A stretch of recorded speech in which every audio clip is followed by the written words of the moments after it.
Hi guys, welcome to my YouTube channel nursing solution 88। आज अपन discuss करने वाले हैं कंडक्शन सिस्टम। इससे पहले अपन ने बात करी थी ब्लड सर्कुलेशन की बात कर ली थी अपन ने, और उसके बाद में उससे पहले अपन ने क्या एनाटॉमी फिजियोलॉजी एनाटॉमी जो थी हार्ट की वो देख ली थी। बॉल कितने होते हैं, बॉल कहाँ प्रेजेंट होते हैं, और कैसे हार्ट का सर्कुलेशन होता है बॉडी में, और कौन कौन से सिस्टम के थ्रू अपना बॉडी के अंदर सर्कुलेशन होता है, वो चीज़ें अपन ने देखी थी। आज अपन देखेंगे जो कंडक्शन सिस्टम है।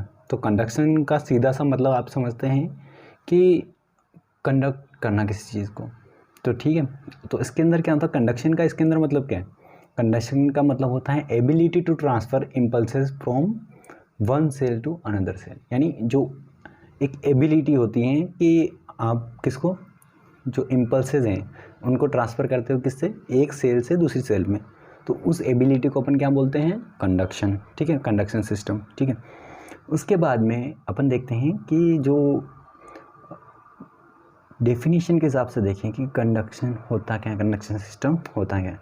तो a network of specialized muscle cell is to found in heart wall and send signal to rest of heart muscle causing a conduction. जो एक स्पेशलाइज्ड नेटवर्क होता है उसके थ्रू क्या करना कि जो हार्ट के वॉल है वहाँ तक सिग्नल को पहुँचाना या सिग्नल को ट्रांसफ़र करना, और जो हार्ट की जो रिलैक्स मसल हैं उनको क्या करना, एक्साइट करना या कंडक्शन करना, क्या कहलाता है? कंडक्शन सिस्टम कहलाता है। ठीक है, कंडक्शन कहलाता है। अब कंडक्शन सिस्टम की अगर बात कर रहे हैं तो सिस्टम अगर बोल रहे हैं तो इसके अंदर एलिमेंट भी प्रेजेंट होंगे। हर सिस्टम में एलिमेंट्स के थ्रू ही क्या होता है, एक कोई भी चीज़ को कंप्लीट किया जाता है। तो फर्स्ट अपन बात करते हैं कंडक्शन सिस्टम के अंदर एलिमेंट्स की। तो एलिमेंट्स क्या हैं? कंडक्शन सिस्टम में 4 टाइप के एलिमेंट्स होते हैं। ठीक है, फर्स्ट होता है एसए नोड। ठीक है, एसए नोड से पल्स जनरेट हुई तो एसए नोड से कहाँ जाएगी? एबी नोड तक। ठीक है, एबी नोड में गई तो एबी नोड से सीधी कहाँ चली जाएगी? वो अपने जो बीच में सेप्टम है, सेप्टम जो अपन देखते हैं सेप्टम के अंदर ही वापस क्या है कि बंडल ऑफ फिस्ट आती है, प्रोकेंजी फाइबर आते हैं, तो वहाँ पर वो ट्रांसफ़र होगी। ठीक है, तो वहाँ पहुँचेगी तो वहाँ से क्या होगा, फिर हार्ट कॉन्ट्रैक्ट होगा।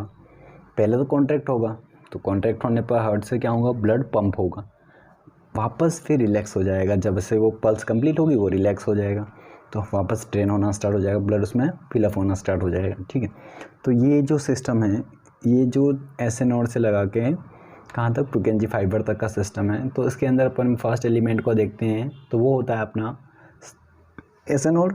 तो एसए नोड क्या है?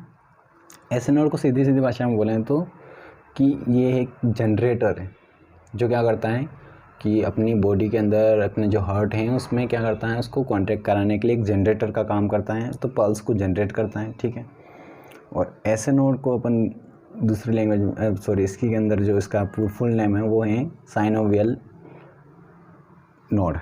साइनोवियल नोड को अपन क्या बोलते हैं? एसए नोड बोलते हैं। ठीक है, तो यहाँ फिर इसको अपन क्या बोलते हैं? Pace maker.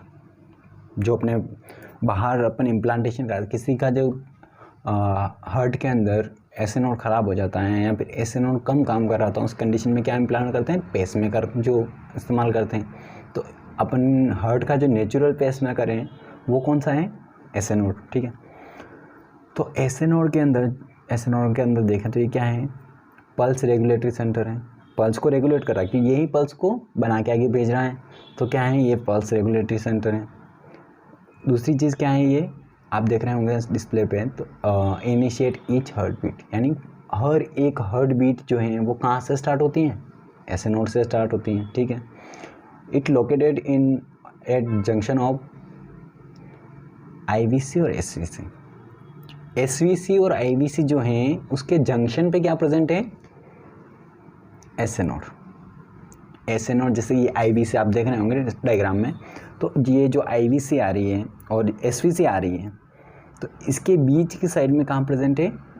इन दोनों के जंक्शन है ना, इसके बीच में क्या प्रेजेंट है? एसए नोड प्रेजेंट है, जो क्या कर रहा है वहाँ पे पल्स को जनरेट कर रहा है। ठीक है, तो इम्पल्स जो करता है जनरेट, वो कितनी करता है? अब पल्स तो ये जनरेट कर रहा है, पर इम्पल्सेस जनरेट कितनी करता है वो अगर देखें ऐसे नोड की बात करें तो इम्पल्सेस ये जनरेट करता है 60 to 100, जो अपनी हार्ट बीट होती है ना वही क्या है इम्पल्सेस हैं। तो कितनी का जनरेट करता है ये 60 to 100 बीट पर मिनट, यानी 1 मिनट के अंदर ये 60 से 100 तक की इम्पल्सेस जनरेट करता है। ठीक है, मैक्सिमम इम्पल्स जनरेटर है, सबसे ज़्यादा इम्पल्सेस भी कौन जनरेट करता है, हार्ट के अंदर जो ऐसे नोड है वो। ठीक है, नेक्स्ट इसके बाद अपन बात करते हैं जो ये जो ऐसे नोड हैं ये भी तो किसी से कंट्रोल हो रहा होगा, ये भी कोई न कोई कंट्रोल करने वाला होगा ऐसे नोड को। तो ऐसे नोड को कंट्रोल कौन करता है वो अगर देखते हैं तो ऐसे नोड को कंट्रोल करना है जो आप डिस्प्ले पे देख रहे हैं, control sympathetic and parasympathetic nerve. Sympathetic और पैरासिम्पैथेटिक जो नर्व हैं वो क्या कर रही हैं, इसको कंट्रोल कर रही हैं। तो इंक्रीज और डिक्रीज कैसे हो रहा है, पल्स इंक्रीज भी होती है बहुत सी कंडीशन में और डिक्रीज भी होती है। तो पैरासिम्पैथेटिक हैं वो तो क्या करता है, पल्स को डिक्रीज करता है। ठीक है, और जो सिंपैथेटिक हैं वो पल्स को इंक्रीज करता है। तो पल्स को डिक्रीज करने का काम किसका हो गया, पैरासिम्पैथेटिक का। इंक्रीज करने का काम किसका हो गया, सिंपैथेटिक का। उसके बाद में अगर देखें तो जो एवी नोड हैं, एवी नोड क्या है, एट्रियोवेंट्रिकुलर नोड, एवी नोड। ठीक है, इसी को अपन सेकेंडरी पेसमेकर भी कहते हैं, क्योंकि ये क्या करता है, जब ऐसे नोड काम करना बंद कर दे भाई साहब उस टाइम पे कौन काम करता है, एवी नोड। तो ये बंदा भी क्या करता है, जब एवी ऐसे नोड ने अपना काम करना बंद कर दिया, वो ख़राब हो गया, कुछ कंडीशन ऐसी हो गई वो काम नहीं कर रहा, तो उस कंडीशन में एवी नोड पल्स जनरेट करना स्टार्ट कर देता है। उसकी जगह पे एक सप्लीमेंट की तरह काम करता है कि भाई साहब ये उपलब्ध नहीं है तो इसकी जगह क्या इसका यूज़ करो। तो एवी नोड के अंदर देखते हैं तो फर्स्ट लाइन क्या लिखी है, electrical resistance between atria and ventricle. पहली चीज़ तो ये क्या काम करेगा, जब ऐसे नोड पल्स जनरेट कर रहा है तो ये एट्रिया और वेंट्रिकुलर्स के बीच में क्या है, पल्स का ट्रांसफ़र करेगा। पल्स के बीच में यानी यहाँ पे ये है ना, जो वहाँ से इम्पल्सेस आ रही हैं उसको आगे ट्रांसफ़र करने का काम कर रहा है। Located in lower aspect of atrial septum, यानी इसकी लोकेशन अगर देखें तो राइट एट्रियम और लेफ्ट एट्रियम जो प्रेजेंट है उसके अंदर लोअर साइड में जाते हैं, कोने में अपन देख पा रहे हैं वहाँ पर ऊपर, तो उस कोने के अंदर क्या है वहाँ पे ये प्रेजेंट होता है एबी नोड। ठीक है, और रिसीव इलेक्ट्रिकल इम्पल्सेस फ्रॉम ऐसे नोड, जाहिर सी बात है वहीं से रिसीव करेगा। लेकिन कुछ कंडीशन में क्या होता है कि ऐसे नोड फेल हो जाता है, ऐसे नोड ने काम करना बंद कर दिया, उस कंडीशन में क्या करता है, एबी नोड पल्स जनरेट करता है। एबी नोड ने पल्स जनरेट करी तो वो आगे तक सप्लाई होगी और हार्ट का कॉन्ट्रैक्शन है, रिलैक्सेशन होगा। लेकिन ये ज़्यादा टाइम तक नहीं कर सकता, एक लिमिटेड टाइम तक, एक लिमिट टाइम पीरियड तक ही ये क्या कर सकता है, काम कर सकता है। उसके बाद में क्या है, वापस अपने को कॉम्प्लिकेशन देखने को मिल जाएगी थोड़े टाइम बाद, या तो ये भी बंद हो जाएगा या फिर काम नहीं करेगा। तो ये जो इम्पल्स जनरेट कर रहा है ऐसे नोड का, अपन ने देख लिया कि वो कितनी कर रहा था 60 to 100, लेकिन जो एवी नोड है वो कितनी जनरेट करेगा, वो करेगा 40 to 60 बीट पर मिनट। ये किस लिए कि ऐसे नोड जो हैं वो उस काम में परफेक्ट हैं। अपन देखते हैं ना, कोई बंदा किसी काम में परफेक्ट, मतलब एक तरीके से कम्प्लीटली उसको सब काम आता है, बहुत टाइम से कर रहा है, तो वो तो उसमें परफेक्ट है। लेकिन जब उस बंदे ने मान लिया छुट्टी ले ली, ऐसे नोड एक बंदा है जिसने छुट्टी ले ली जो परफेक्ट है उस काम के लिए, लेकिन उस दिन वापस दूसरे बंदे को लगाया जो कि पहली बार या दूसरी बार उस काम को कर रहा है, जो इस काम में मतलब इतना माहिर नहीं है उसके जितना, तो वो क्या है उससे कम काम करेगा। तो ऐसे नोड ने तो क्या करा, अपना रेशियो, उसके पूरे दिन का जो काम का लोड था उसको निपटा के कितना दिया था उसने, अपना 100% दिया था।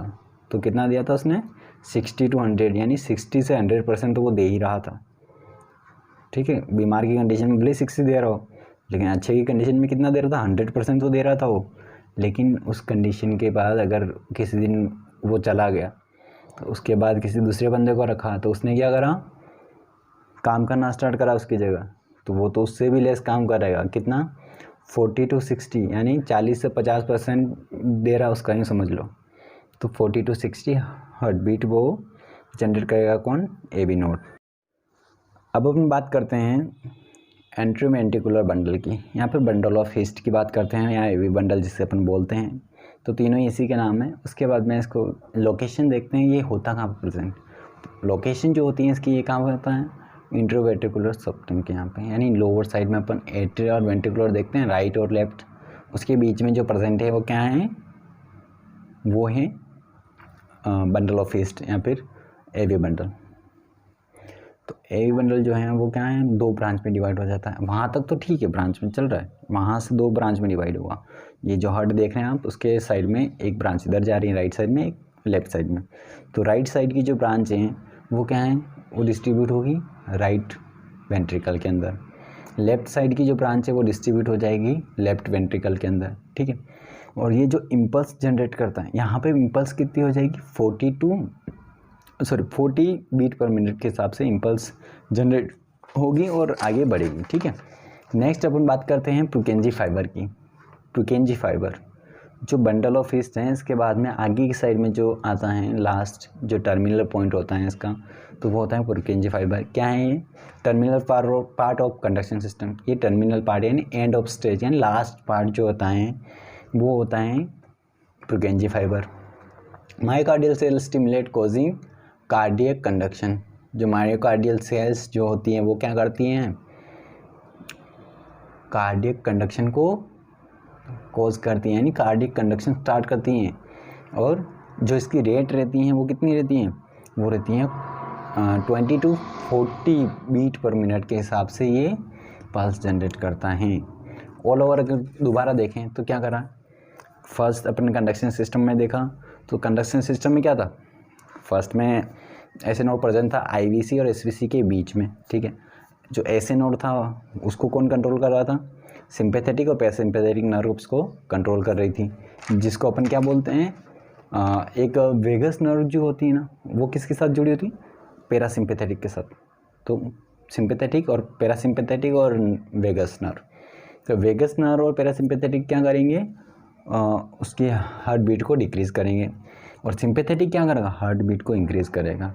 तो टैकीकार्डिया और ब्रेडिकार्डिया इसी की वजह से होता है, ये दोनों कंट्रोल करते हैं। किसी कंडीशन में ये बढ़ा देते हैं तो टैकीकार्डिया, और कम कर देते तो ब्रेडिकार्डिया अपने को देखने को मिलता है, ठीक है। सॉरी, कम कर देते तो ठीक है। और नेक्स्ट जो अपन बात करते हैं वो करते हैं अपन इसके अंदर, वहाँ से एस नोड से हो गया, फिर एवी नोड में आ जाएंगे। एवी नोड क्या करा, एवी नोड में क्या था, ये सेकेंडरी पेस में करे, इसके अंदर अगर ये नॉर्मल काम करता है तब तक क्या है, जब तक ऐसे नोड पल्स जनरेट करना तब तक तो नॉर्मल काम करेगा, और जब ऐसे नोड ने पल्स जनरेट करना बंद कर दिया उस कंडीशन में ये क्या करेगा, पल्स जनरेट करेगा, लेकिन ये ऐसे नोड के मुकाबले बहुत कम पल्स जनरेट करेगा। और उसके बाद में ये थोड़े टाइम तक काम कर सकता है, नहीं एक कंडीशन होती है ना, जहाँ तक ये मेंटेन कर सकता है वहाँ तक ये मेंटेन करेगा, नहीं कर पाएगा उस टाइम में ये भी बंद हो जाएगा।